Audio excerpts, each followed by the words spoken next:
जाट समाज के कई प्रतिनिधि मेरे घर पे आए थे धन्यवाद देने के लिए कि जो मैंने प्रधानमंत्री जी को चिट्ठी लिखी है उनको याद दिलाते हुए कि 2015 में प्रधानमंत्री जी ने जाट समाज को आश्वासन दिया था कि दिल्ली की लिस्ट में जाट समाज ओबीसी की कैटेगरी में आता है, केंद्र की लिस्ट में नहीं आता है, तो उनको केंद्र की लिस्ट में भी डाला जाएगा।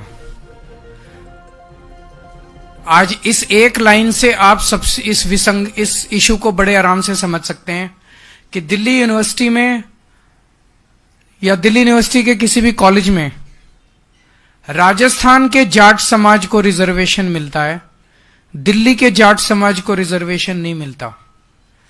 इससे बड़ी विसंगति और क्या हो सकता है, इससे बड़ा अन्याय और क्या हो सकता है। एम्स में, सफदरजंग में, एनडीएमसी में, डीडीए में, केंद्र सरकार के दिल्ली में स्थित सभी संस्थानों में राजस्थान के जाट समाज को रिजर्वेशन मिलता है, लेकिन दिल्ली के जाट समाज को रिजर्वेशन नहीं मिलता। इससे बड़ी विसंगति और क्या हो सकती है। इसे दूर करने के लिए पहले 2015 में प्रधानमंत्री जी ने आश्वासन दिया था जाट समाज को। उसके बाद 2017 में, 2019 में और 2022 में केंद्रीय गृह मंत्री अमित शाह जी ने आश्वासन दिया था। लेकिन ये बड़ी पीड़ा की बात है कि देश के सबसे टॉप के लीडर और नंबर 2 के लीडर दोनों ने आश्वासन दिया, लेकिन दोनों ने अपना आश्वासन पूरा नहीं किया। भारतीय जनता पार्टी वाले मेरे को खूब गालियां देते रहते हैं। मेरे उनसे निवेदन है कि गालियां को तो देते रहो, मुझे कोई दिक्कत नहीं, आप खूब गालियां दो, बस इसका जवाब दे दो कि जाट समाज का जो दिल्ली की ओबीसी लिस्ट में है उसको केंद्र की ओबीसी लिस्ट में कब डालोगे। प्रधानमंत्री जी इस चुनाव के दौरान समय समय पे दिल्ली आएंगे, दिल्ली आके वो भाषण देंगे। इस बात का जवाब दे दें कि जो उन्होंने 2015 में आश्वासन दिया था और जो उनके गृह मंत्री ने 2017, 2019 और 2022 में आश्वासन दिया था, वो जाट समाज को, दिल्ली के जाट समाज को केंद्र की ओबीसी लिस्ट में कब डालेंगे, ये बता दें। दूसरा, आज हम इलेक्शन कमीशन जा रहे हैं। हम लोग 3 बजे इलेक्शन कमीशन जाएंगे। मैं जाऊंगा, अतिशी जी जाएंगी, भगवंत मान जी जाएंगे, संजय सिंह जी जाएंगे और राघव चड्ढा जी जाएंगे। 2 मुद्दे हैं। अवध कुमार ओझा जी हमारे पटपड़गंज से कैंडिडेट हैं। उनका वोट ग्रेटर नोएडा में बना हुआ था। उन्होंने दिल्ली में वोट बनवाने के लिए 26 दिसंबर को फॉर्म 6 भर दिया, आवेदन दे दिया। उन्हें वहां से कोई जवाब नहीं आया। किसी ने उन्होंने कहा कि चूंकि आपका ग्रेटर नोएडा में वोट बना हुआ है तो आपको फॉर्म 6 नहीं फॉर्म 8 भरना पड़ेगा ट्रांसफर के लिए। तो उन्होंने 7 जनवरी को फॉर्म 8 भर दिया। कानून के मुताबिक 7 जनवरी लास्ट डेट थी फॉर्म 8 भरने की। इलेक्शन कमीशन के मैनुअल ये कहते हैं कि आखिरी डेट ऑफ नॉमिनेशन से 10 दिन पहले तक फॉर्म 6, फॉर्म 8, फॉर्म 7 भरे जा सकते हैं। 17 जनवरी लास्ट डेट है, तो 10 दिन पहले मतलब 7 जनवरी लास्ट डेट थी। उन्होंने लास्ट डेट को फॉर्म 8 अपना भर दिया कि मेरा ग्रेटर नोएडा से दिल्ली वोट शिफ्ट करवा दिया जाए। दिल्ली के चुनाव आयोग सीईओ, इलेक्टोरल ऑफिसर जो है दिल्ली की, उन्होंने एक ऑर्डर निकाला जिसमें उन्होंने लिखा कि 7 जनवरी लास्ट डेट है।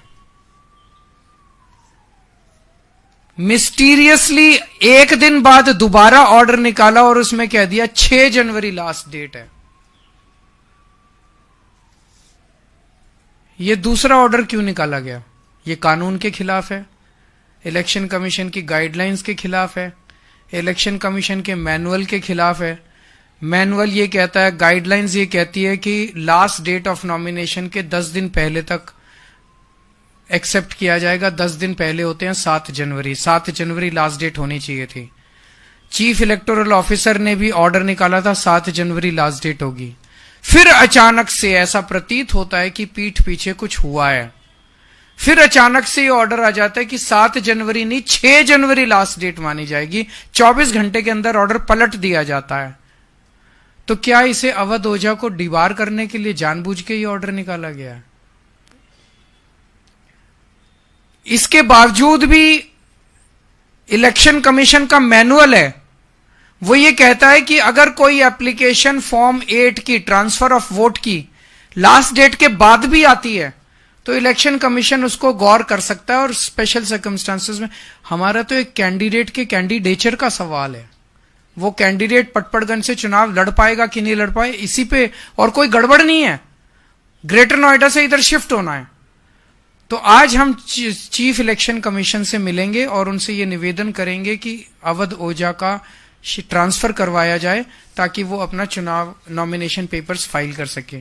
और दोबारा दूसरी मुद्दा है जो अभी 2-3 दिन पहले संजय सिंह जी ने उठाया था कि नई दिल्ली विधानसभा के अंदर भारतीय जनता पार्टी के कई सारे, परवेश Verma ji, Kamal Sandesh ji, C P Joshi ji, Kamlesh Paswan ji, Pankaj Chaudhary ji, Jayprakash ji, Revati Tripura ji, BJP MLA MP from Purulia Singh Mahato, Jyotirmay Singh Mahato ji, sir कई इनके बीजेपी की एमपीज के घर से 30-30, 40-40, 20-20 वोट, नए वोट बनने के लिए एप्लीकेशंस गई हुई हैं। ये बड़ा मिस्टीरियस है। मुझे एक पत्रकार ने बताया कि उन्होंने लोकल डीएम से पूछा, local DM district electoral officer होता है, उस लोकल डीएम से पूछा कि आप इसका क्या कर रहे हैं। तो मेरे को उस पत्रकार ने बताया कि लोकल डीएम का जवाब था कि भाई साहब एमपीज के घर में माली भी होते हैं, नौकर भी होते हैं, फलाना भी, तो इसका मतलब डीएम मन बना चुका है कि इस खेल में डीएम भी शामिल है। ये लोग अपने इन घरों में, परवेश वर्मा जी इस घर में 10 साल 11 साल से रह रहे हैं, 11 साल से रह रहे हैं। 8 महीने पहले तो 11 साल से वो बिना माली के, बिना नौकर के, बिना रसोइये के, बिना उसके काम चला रहे थे। वहां तब तक 3 वोट बने हुए थे, वो 3 वोट से काम चला रहे थे। अब अचानक 15 दिन में उन्हें सारे रसोइये याद आ गए, सारे माली याद आ गए, सारी, ये क्या है? इलेक्शन कमीशन भी मिला हुआ है, बीजेपी भी मिली हुई है, सांसदों के घरों से 30-30, 40-40 वोट अगर 10 दिन 15 दिन पहले बनने चालू हो जाएंगे और डीएम, लोकल डीएम जो है पत्रकारों को उसकी जस्टिफिकेशन देगा, तो चुनाव की प्रक्रिया में सैंक्टिटी कहां बच गई? फिर चुनाव करा क्यों रहे हो? डिक्लेयर कर दो इनको, बीजेपी वालों को, कि बीजेपी जीत गई, बस अब इस देश के अंदर तानाशाही होगी। ये होने नहीं देंगे हम किसी हालत में। तुम हरियाणा, महाराष्ट्र जैसे मर्जी जीते होगे, दिल्ली की जनता ये एक्सेप्ट नहीं करेगी। ये फर्जीवाड़ा जो चल रहा है बीजेपी का, ये बीजेपी का जो धांधली चल रही है, इसका वोट कटवा दिया, उसका वोट जुड़वा दिया, ये दिल्ली के लोग नहीं होने देंगे, किसी हालत में नहीं होने देंगे। इन दोनों मुद्दों के ऊपर आज हम 3 बजे इलेक्शन कमीशन जाएंगे सब लोग। हमें समय नहीं मिल पाया क्योंकि कल रात को ही हमने रिक्वेस्ट भेजी है। हम इलेक्शन कमीशन के शुक्रगुजार हैं, जब भी हमने टाइम मांगा उन्होंने दिया। तो आज हम 3 बजे जाके वहां वेटिंग एरिया में बैठ जाएंगे, जैसे ही उनको समय होगा वो हमें बुला लेंगे अंदर। और चूंकि मामला बहुत अर्जेंट है, अगर तुरंत अवध ओझा का ट्रांसफर नहीं हुआ तो वो नॉमिनेशन पेपर नहीं भर पाएगा, और अगर तुरंत इसके कार्रवाई नहीं हुआ और डीएम, लोकल डीएम मिला हुआ इनके साथ, डीएम ने अगर ये सारे ऐड कर दिए वोट तो फिर उनको रिजेक्ट कराना मुश्किल हो जाएगा, क्योंकि अब लास्ट डेट खत्म हो चुकी है। तो इन दोनों मुद्दों के ऊपर आज हम उनसे मिलने के लिए जाएंगे। बहुत बहुत शुक्रिया। जाट समाज के कई प्रतिनिधि मेरे घर पे आए थे धन्यवाद देने के लिए कि जो मैंने प्रधानमंत्री जी को चिट्ठी लिखी है उनको याद दिलाते हुए कि 2015 में प्रधानमंत्री जी ने जाट समाज को आश्वासन दिया था कि दिल्ली की लिस्ट में जाट समाज ओबीसी की कैटेगरी में आता है, केंद्र की लिस्ट में नहीं आता है, तो उनको केंद्र की लिस्ट में भी डाला जाएगा। आज इस एक लाइन से आप सब इस इशू को बड़े आराम से समझ सकते हैं कि दिल्ली यूनिवर्सिटी में या दिल्ली यूनिवर्सिटी के किसी भी कॉलेज में राजस्थान के जाट समाज को रिजर्वेशन मिलता है, दिल्ली के जाट समाज को रिजर्वेशन नहीं मिलता। इससे बड़ी विसंगति और क्या हो सकता है, इससे बड़ा अन्याय और क्या हो सकता है। एम्स में, सफदरजंग में, एनडीएमसी में, डीडीए में, केंद्र सरकार के दिल्ली में स्थित सभी संस्थानों में राजस्थान के जाट समाज को रिजर्वेशन मिलता है, लेकिन दिल्ली के जाट समाज को रिजर्वेशन नहीं मिलता। इससे बड़ी विसंगति और क्या हो सकती है। इसे दूर करने के लिए पहले 2015 में प्रधानमंत्री जी ने आश्वासन दिया था जाट समाज को। उसके बाद 2017 में, 2019 में और 2022 में केंद्रीय गृह मंत्री अमित शाह जी ने आश्वासन दिया था। लेकिन ये बड़ी पीड़ा की बात है कि देश के सबसे टॉप के लीडर और नंबर 2 के लीडर दोनों ने आश्वासन दिया, लेकिन दोनों ने अपना आश्वासन पूरा नहीं किया। भारतीय जनता पार्टी वाले मेरे को खूब गालियां देते रहते हैं। मेरे उनसे निवेदन है कि गालियां को तो देते रहो, मुझे कोई दिक्कत नहीं, आप खूब गालियां दो, बस इसका जवाब दे दो कि जाट समाज का जो दिल्ली की ओबीसी लिस्ट में है उसको केंद्र की ओबीसी लिस्ट में कब डालोगे।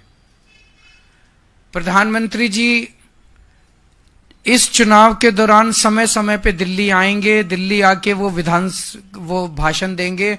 इस बात का जवाब दे दें कि जो उन्होंने 2015 में आश्वासन दिया था और जो उनके गृह मंत्री ने 2017, 2019 और 2022 में आश्वासन दिया था, वो जाट समाज को, दिल्ली के जाट समाज को केंद्र की ओबीसी लिस्ट में कब डालेंगे, ये बता दें।